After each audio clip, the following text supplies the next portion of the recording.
I went blank for what felt like hours on that stage, the lights relentless and cruel, pinning me like an insect to a board. 30 pairs of impatient eyes shimmered through the darkness, each mouth braced between a half smirk and a frown. My note cards trembled in my sweating hand, all the clever sentences I'd rehearsed in my mirror at 3 a.m. dissolving into mush. All I could think about was my father's voice earlier that morning, rough and final. It's time to give up childish things to Mars. Madrid is not Hollywood.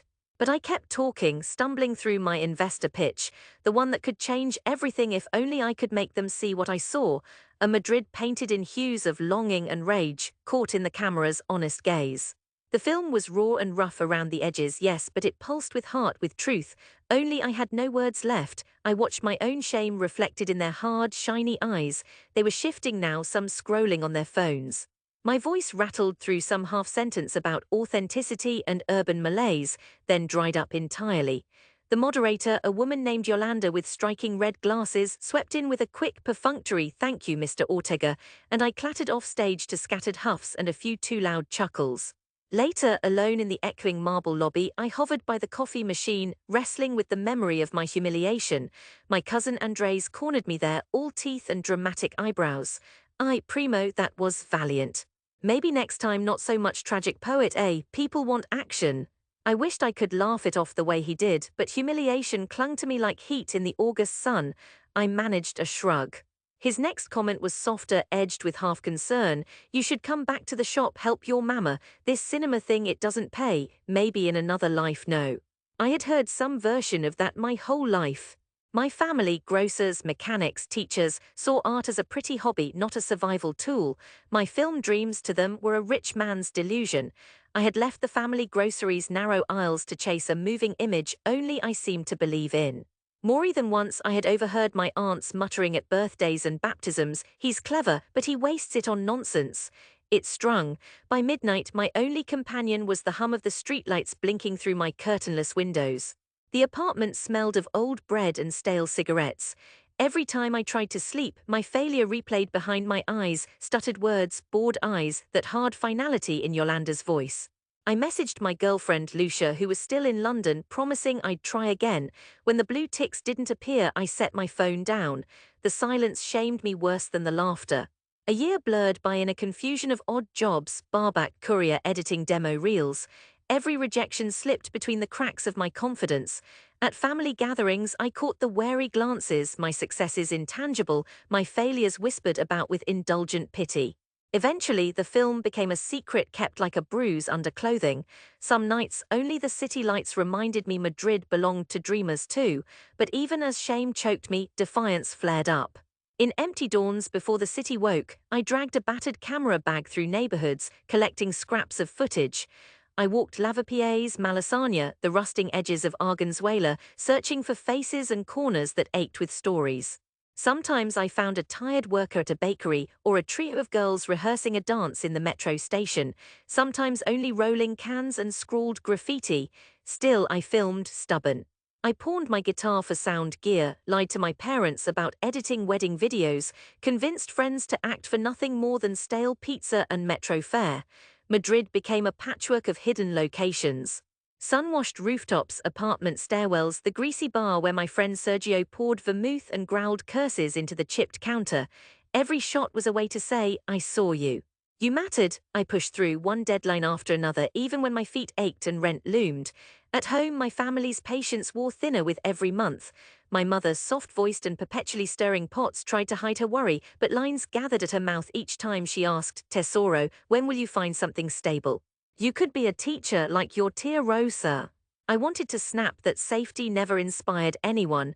Mostly I swallowed it and changed the subject.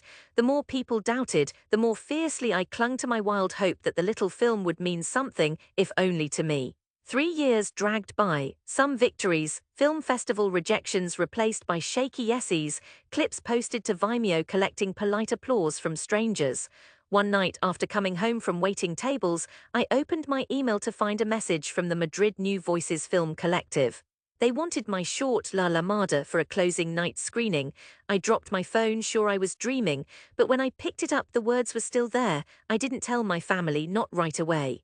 Some hurts you carry alone because you don't trust anyone not to wound them again. Instead, I worked like a man possessed, reviewing all the final edits and shivering in a cold sweat as I pressed send. In my mind's eye, the festival was already another stage, another roomful of skepticism. But this time, something different burned in my veins, a stubborn faith built from the city itself, fierce and insistent.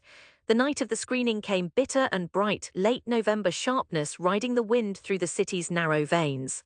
The Film Society's indie theatre squatted between two noisy cafes in Malasaña, its lobby full of festival types crushed together by the bar.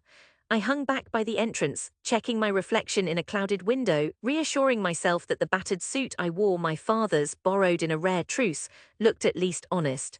As the clock crept toward my slot, I scanned the crowd for a familiar face. None. I pressed my knuckles into my pockets, trying not to imagine what my father would say if he could see me itching with nervous dread, half boy and half ghost. I caught sight of Yolanda, the festival director, now years later, easy smiling and efficient, scanning the program. Would she remember that crushing pitch? My voice turned to mush. I forced myself not to look away. And then I saw Lucia, her red scarf bright among the blacks and greys, her smile sweet and knowing. "You did it, Tamars, I told you." She squeezed my hand hard and it steadied me. For a moment I let myself believe I belonged here. Inside, the theatre lights dimmed and the crowd dipped from din to uncertain hush. After the introduction, the short rolled on screen. For 14 minutes my city unraveled in luminous grit, lovers fighting in neon, an old woman smoking on the tenement balcony, a lost boy running under the metro's sodium haze. When the final shot faded and credits rolled, applause broke over me like a wave. I stood frozen while people pressed in with words, powerful, unbelievable atmosphere, but what mattered most was the applause. Someone had seen it and felt it. The film won Emerging Voice. The only prize was a battered statuette and some technical services, but it was enough. For the first time, I felt not like a trespasser but a participant in something real. After the festival, things began to shift. My email filled with offers, tiny budgets, web series, scripts that needed something raw. No studios, but hope, real and gleaming. Still, Madrid was tight-fisted with fortunes. Rent needed paying, jobs came and went, but my name floated further each month. Late one spring, I got an invitation to Cine Madrid, the city's oldest, most prestigious festival. They wanted my documentary, Beautiful Veins, about Madrid's immigrant neighborhoods as the closing film. I read the message again and again, each time half waiting for someone to reveal the prank, but it was real. This time I told my family. There was no false humility, just a breath I'd been holding for half a decade. We met in my mother's small kitchen. The faded tablecloth was littered with grocery receipts, old mugs, and her rosary beads. My father frowned at my news, his hands trembling just a little as he reached for another cigarette. "Are you sure they didn't make a mistake?" His voice was harsh but quiet. "No, Papa, they want me. The tickets are here. All of you should come." My mother beamed as if I'd handed her the moon. My sisters exchanged glances, something wary and proud passing between them. Andres grinned. "You'll let us walk the red carpet, Primo." For the next few weeks, the film was all anyone in the family could talk about, but always with a nervous edge, as if waiting for the other shoe to drop. In our neighborhood, people gossiped. Some whispered that perhaps I had been clever after all, though most waited to see if rumors would turn to reality. Festivals before had been informal, all faded t-shirts and day-old pastries. Cine Madrid was marble stairs, velvet ropes, reporters. The night of the premiere, my family arrived in their best Sunday clothes, my father in his pressed suit, my mother's hair a careful halo. My sisters wore matching bracelets, a sign of improbable truce for the occasion. Andres filmed everything on his cheap phone, humming with excitement and nerves. I saw others notice us, people from the old investor pitch, their faces tight with something unreadable. The theatre lobby glittered with city officials and well-known critics, but we didn't quite fit. My mother's shoes pinched, her careful Spanish brushing against the high society voices all around. My father shifted, restless, pulling at his cuffs. As the screening began, I sat between my parents, my palms slick with sweat. The documentary unfolded street by street, abuelos in sidewalk cafes, girls laughing in headscarves, shopkeepers sweeping long after midnight, voices in half a dozen languages bouncing through the city's arteries. It was my Madrid tired, bruised, joyful. Near the film's final scene, my hands went cold. It was a shot I'd almost cut, a father and son in the park sharing bread, quiet and awkward in the spring sunlight. It felt too raw, too personal, but it was real, it stayed, the lights rose. The theatre was hushed at first, then broke into applause that built and swelled, then carried up into a standing ovation. The critics, the investors, everyone on their feet. I turned. My father was on his feet too, eyes shining beneath the fierce lines of his brow. My mother pressed her hand to her chest. For a long, trembling moment, they saw what I had tried for so long to make visible, my love for this place and for them cast huge and luminous across the screen. Reporters pressed in. Yolanda, always direct, took the microphone. Mr. Ortega, you have given Madrid a mirror. How did you dare to persist? The crowd turned to me expecting wisdom.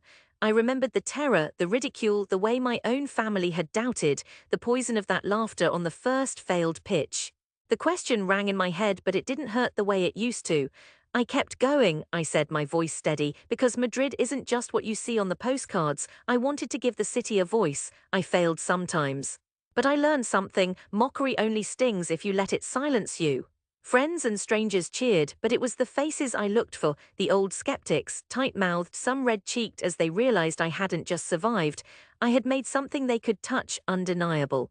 One of my father's friends, a man who once told me I'd be queer as a sandwich chasing art instead of work, came up slightly drunk, pressing my shoulder, mumbling, "Ay, Chico, maybe you were right to dream." I saw Andres, grinning, filming my father as he clapped, pride and regret mixing on his face. My mother could barely look up. She was crying, shoulders shaking with relief and joy. In the days after, calls came from Spain's television channels, streaming services hungry for authenticity instead of gloss. For the first time, my family's name was mentioned with pride on the neighborhood stoop. Even those who'd mocked me started boasting. We knew him when he was just that skinny kid with a second-hand camera. In the weeks after the festival, I kept returning to the old neighborhoods with my camera, not with the desperation of before, but out of gratitude. Neighbors stopped me in the park to show me stories: an old man's guitar, a street painter's mural. My parents welcomed me home with new warmth. The family dinners rang with laughter, the food, always too much, flavored with a pride I had never dared to hope for. On a humid Sunday afternoon, my father poured us both a glass of vermouth and led me onto the roof. "I never understood, Hijo," he admitted quietly, the city flickering behind him, "but you made us all see it." "Madrid, why too?" He clapped my shoulder, awkward and fierce. "I'm proud of you." The city wound on below us, sun snagging on red tile and cracked pavement. My hands, always finding the camera, rested at my side. For years I ran from ridicule, from narrow eyes and limiting words. Fear had been my constant companion and defiance my shield. Now, standing on that rooftop, my feet planted firm above the streets that made and broke me, I realized I no longer needed to fight for belonging. I had carved a space through struggle and doubt and brought my people with me. The dream, a ridiculous, fragile thing, was home, and I was too.